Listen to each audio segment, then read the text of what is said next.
Welcome to Bedroom Forensics. Now, today we have a crime writer with us.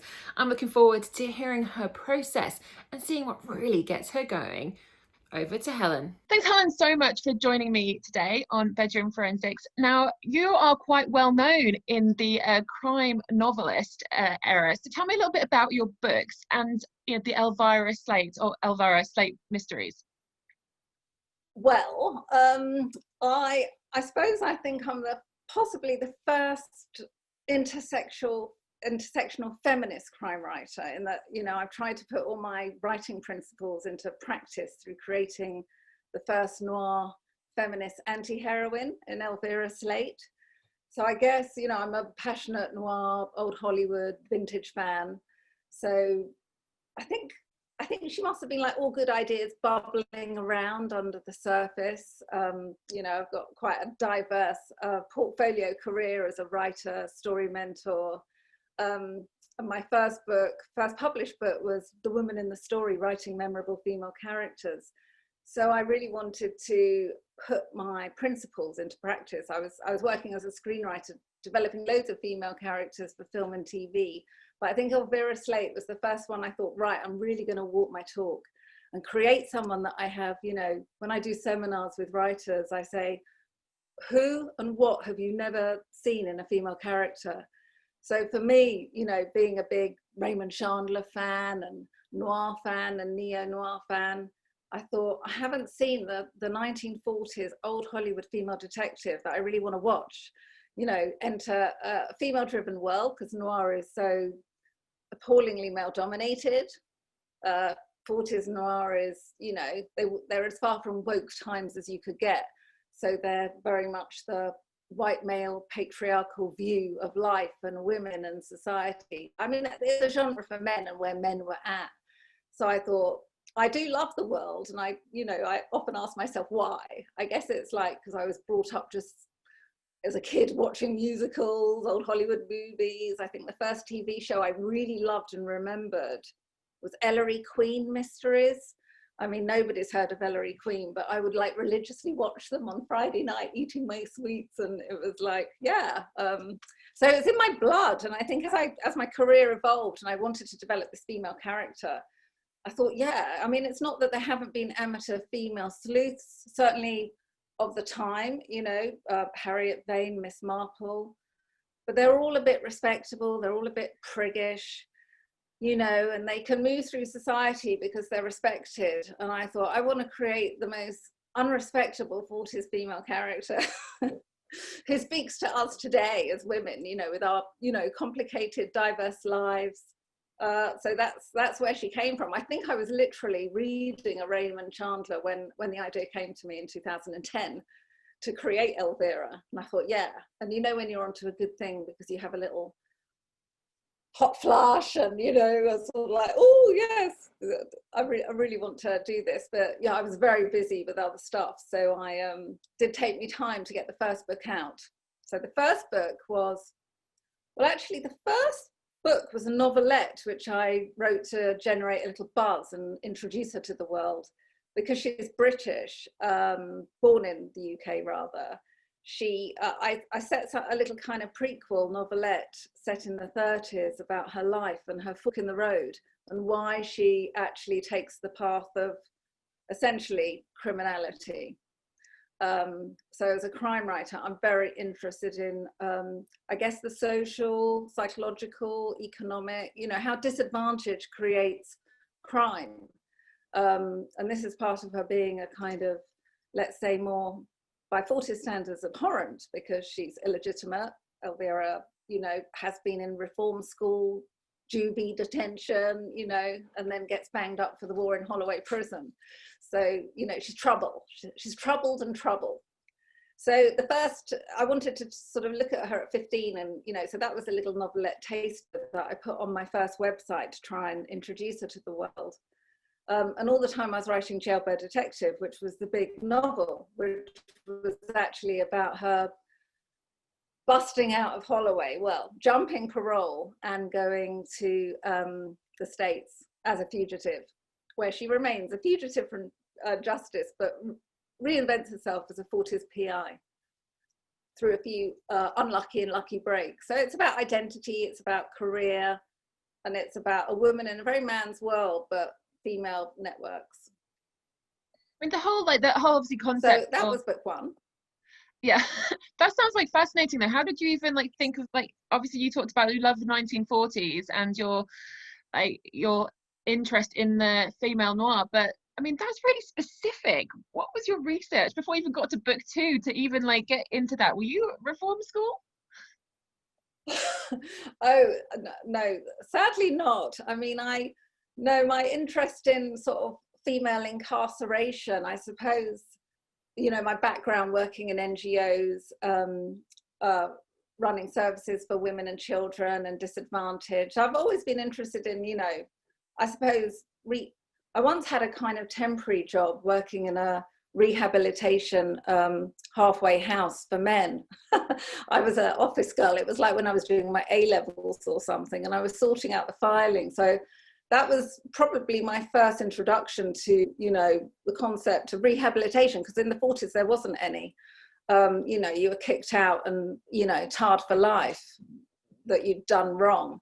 So I do believe people need a chance. They've paid their price and they need to move on, depending on the severity of the crime. So I think crime as a genre has always appealed to me. It's just what I like to watch. And I like really complicated plots. I like creating the plots, and I like consuming them on TV when I'm watching like shows like, I suppose, or How to Get Away with Murder. I don't know if you've seen that.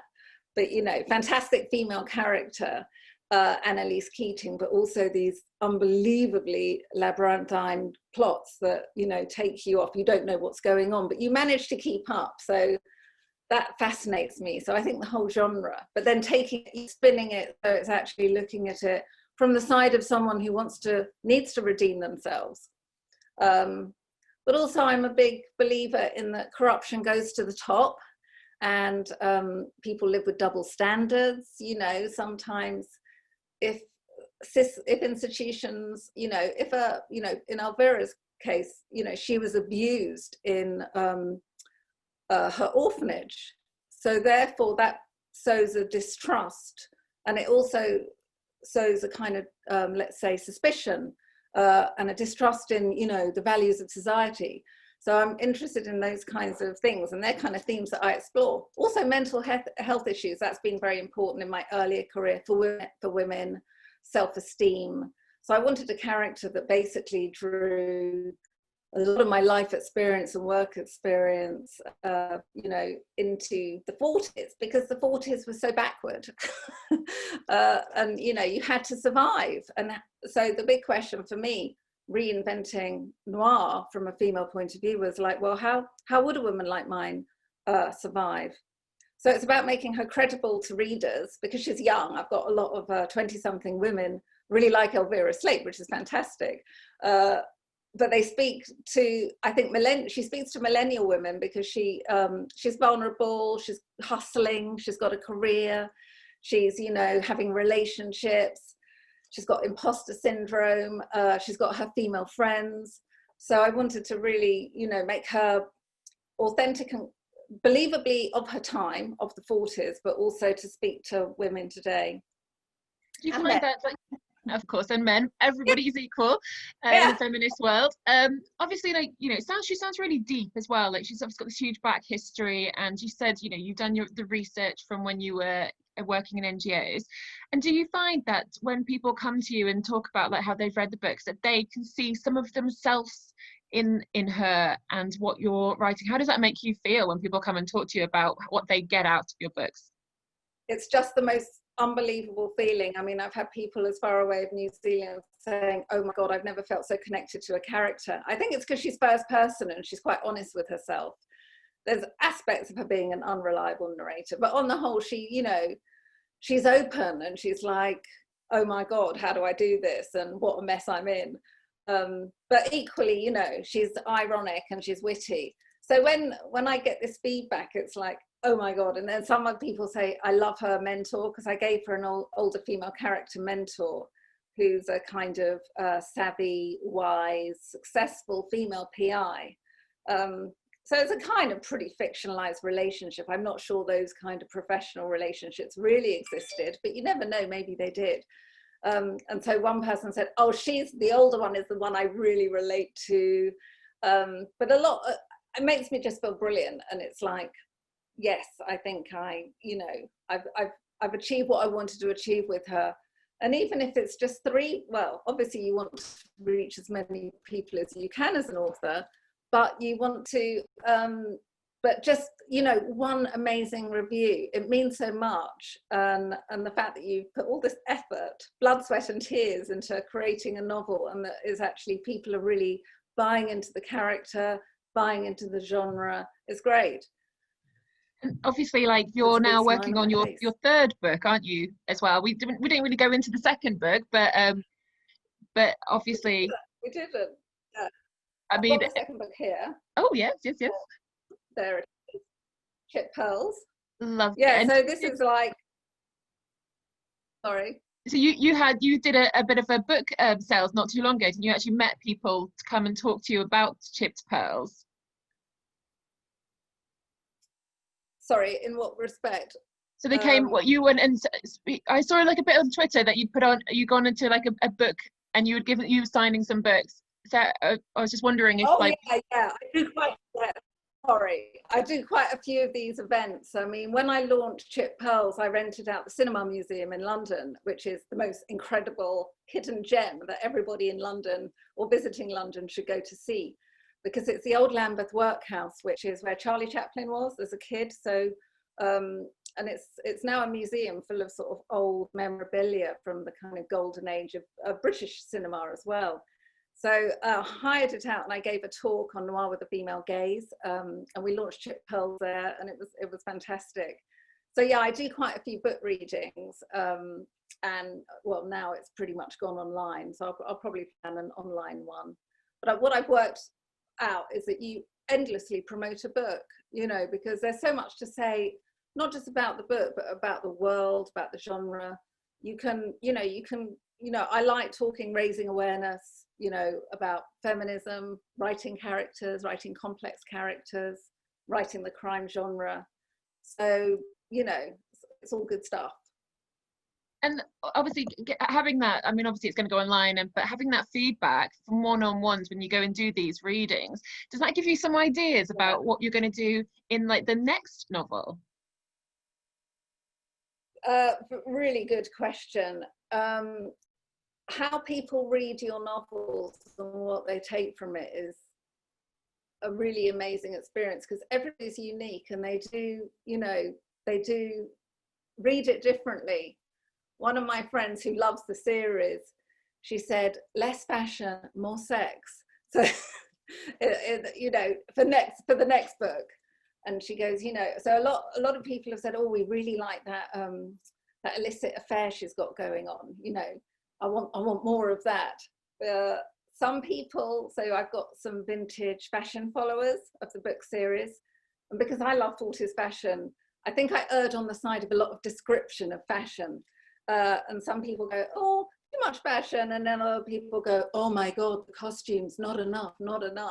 I just get lost in them. So you are slavish to everybody. You would not simply be able to write your book, because you get such contradictory, feedback.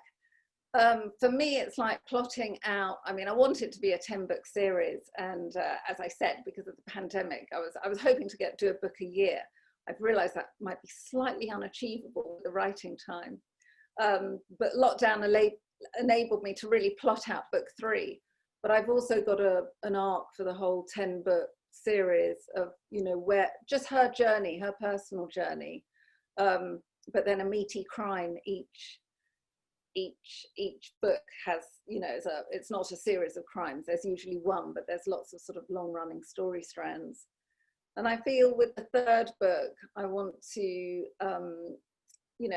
bring back some characters from the 1st book that people love. So I do take that to heart, and further complicate her life. I mean, I say in terms of mental health, the 1st book was her having, literally the shock and trauma of escape. And the 2nd one symbolizes kind of post-traumatic shock. And the third one, she's really finding her feet and she's acting more professional. So it's this kind of emotional journey running through, just in, because, you know, that whole rehabilitation, how, when you've spent 4+ years banged up and you've been institutionalized as a child and a teenager, you know, it's unlikely that she will be a credible detective. She's not going to just walk into it like a kind of 40s tough guy. The traditional cynical noir male detective is kind of, you know, he knows what he's doing. He's got everything under control. You know, it's good versus bad a lot of the time, certainly in 40s narratives. Neo-noir's a bit different. That's where, you know, agendas get more corrupt and messy. But in the 40s, you know, tough guys were good. They were law enforcement. They were fighting for law enforcement, and they knew what they were doing. And Elvira is someone who has to heal her wounds, and she has to grow in confidence. And for that, she needs tools, she needs friends, she needs faith in herself, and she needs to trust her gut. So you know, basically, I have to, you know, that's not going to happen overnight. If you've had that kind of experience, it's got to be a credible journey of growth. But it's exciting to then see that journey if you're going to go over this 10 books, because people, you know, get really involved and, you know, want her to do well and want to see what she comes up with next. But I mean, is it something that you may be going to plan in the future to turn it into a screenplay? Because I know you have your own production company as well. Yeah, well, I'm publishing the books through the company, and I had a really great trailer made for the first one, Jailbird, and we wrote a song for that. And there's going to be another one for Chip Pearls. It's a bit later, but so I'm going to put out an EP. So with the of these soundtracks, which is really fun through the company. And then with the TV or film idea, yes, of course, I'm thinking about that, because I have been a screenwriter for many years and a script editor. So I really want to have a go at making the right choices and adapting the series. But I have to admit, I really do love writing fiction, and you know, to get that third book is pretty top priority for me at the moment. And that's going to hopefully be coming out in so many hours. Of course, but there's going to be hopefully coming out in the beginning of the year. Well, as soon as I can. Yeah, well, June at the latest. So that's called Third Woman. So that's a real sort of, obviously there was, you know, lots of noir films about mental health. So I want to explore, you know, psychoanalysis in that film, and how she, you know, she's got a very tricky plot to solve, as usual, because they are quite complicated, my plots. And sometimes even I, you know, forget them between, you know, between writing periods. I'll go back and I'll literally have to go, oh my God, who's doing what, where, why, and, you know. So that's a challenge, but it's a good challenge to have. And where do you come up with these plots? Well, I've just got one of these brains, I guess, that likes complications. I like motive. I like thinking about, you know, I mean, yes, they do tend to revolve around a murder or a missing person. It's not cozy mysteries. It's quite tough. It's quite a hard-boiled world, but it's feminist, so it's a kind of interesting mix. And I think it's, you know, you've got to stay ahead of your reader. The challenge is that your reader will never guess. Chip Pearls, nobody guesses. It's amazing, and I'm so delighted by that, because I was thinking, surely someone's going to suspect, but so far no readers have. So that's the real challenge, and working backwards. Also, I've got a very narrow point of view, because it's like Raymond Chandler with quite a lot of detective stories. It's first person. So I'm only seeing the world through Elvira's perspective. So her deductions and what she observes is really all the reader has as well. So that, on one hand, that's a blessing, because it's just one point of view. On the other, it makes it harder, because she really has to solve her crime, and she really has to, you know, the reader isn't enjoying entering the mind of the assistant or the antagonist. So it's quite an intense experience reading these novels. Where did you get like the research to get into her mind to figure out the crime stuff? Do you do any external research? Obviously you said you liked watching all those the crime shows and everything, but obviously you're giving her this aspect where she's really believable. That surely that's not just an imagination. That's where does that come from? Yes, I mean, I watch a lot of 40s noir, particularly ones with crimes, and make a lot of notes. And luckily it's pre-digital. A lot of crime scene investigation, and also she's not a cop, she's an outsider. So, and because it's her point of view and she has limited means, some of them it's literally like, well, if I was her and I've got to solve this case, what would I do? What's logical? What would make sense? There's no mobile phones, you know. There were things like the Hall of Records. I mean, she does have a cop insider connection. So she does get clues, you know, she can get information. But, you know, so I've had to look at the LAPD. I also had to look at Scotland Yard, you know, what's credible in the 40s. There was one brilliant film where someone from LAPD came to Scotland Yard to share techniques. And it was like, yes, yes. So I'm writing all these notes down. So it's, but a lot is, you know, there was, you know, the fingerprint guys. I mean, I'm watching the new Perry Mason, which was interesting. Which is set in the 30s. And I thought, oh, I haven't given Elvira Slate a camera yet. So by book 3, she's going to have a little camera because she's really starting out and she hasn't got much apart from her intuition. So that's really important. So for me, it's like, what is the deep motive that's deeply buried so that no one would guess it was that killer? So she's got to unravel motive really and plausibility. She will get information from her cop insider, you know, from the coroner's office, cause of death. And I do have her going to, you know, discovering bodies.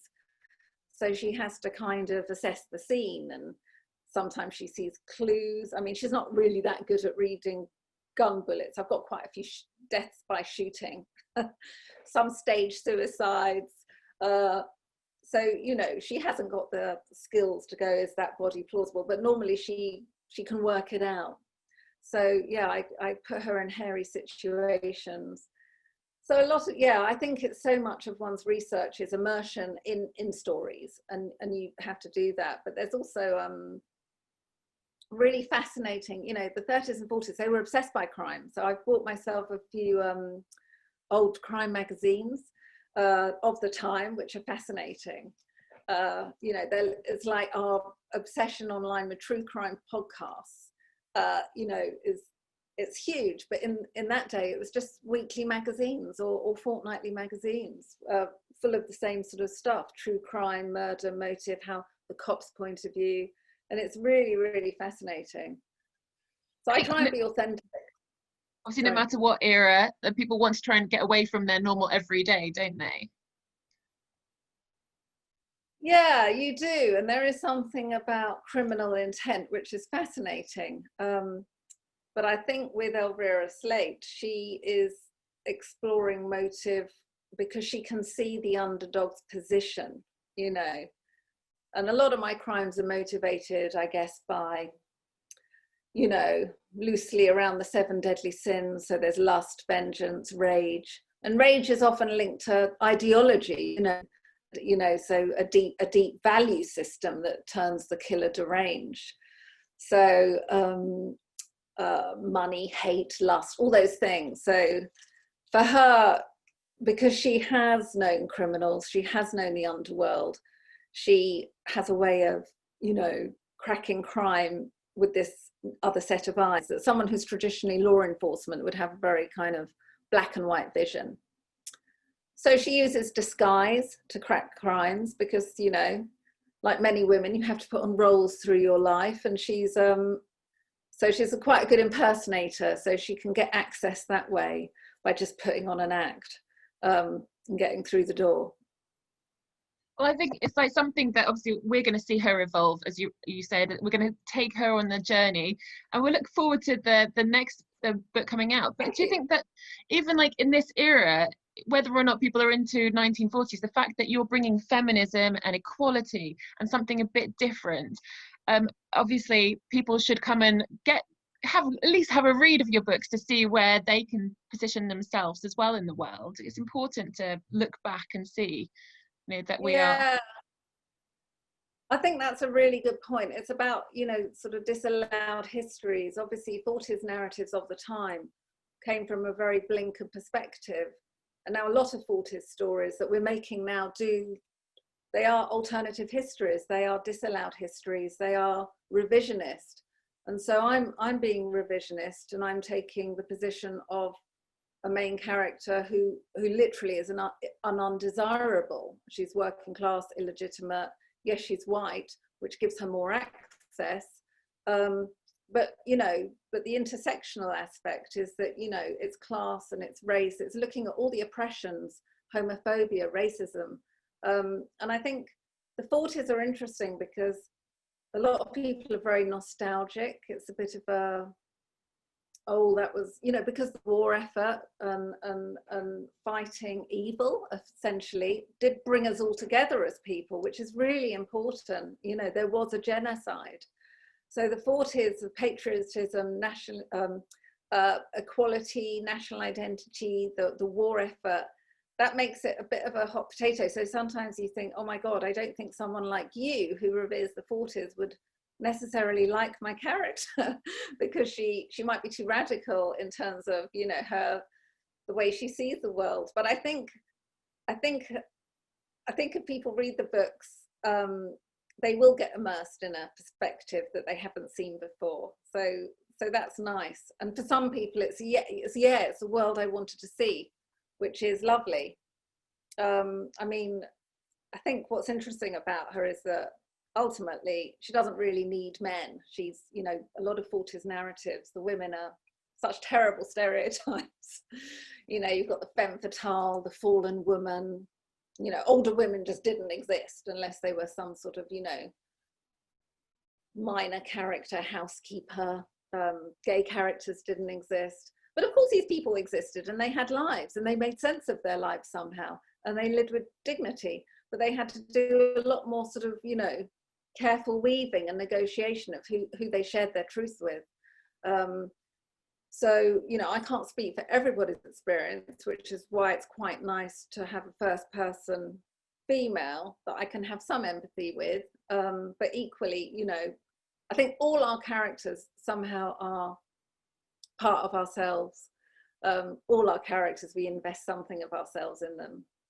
So whether it's the tough cop, you know, or her mentor, or her, you know, Elvira gets a gay male secretary who's her best friend as well, you know, and he, you know, he gives her good advice. So it's, you know, you have to love all your characters, and I think every character is part of you. Absolutely, and I hope long may it continue. So let us know, where can you get the books from? So if people want to buy them? You can go to She Done It website and follow the links. You can just do a Google search and they'll come up. So yeah, you can go to your bookshop and order them if you want. So there's a range of, if you go to the website, you could get a free download of my new short story, an Elvira Slate short story called Beauty Contest, which is just a little one. So sometimes occasionally I'll just do a little crime and I'm trying to build up to a collection of short stories as well as the big novels. So yeah, so there's a freebie there. But yes, they're easily accessible. Fantastic. Well, I'll make sure to include the link on this as well so that people can just head over and buy your books. But thank you so much for joining me today. Really interesting, and I look forward to, well, the next one coming out in June. Oh, thank you. I'll keep you informed, and thanks for having me. It's been absolutely brilliant.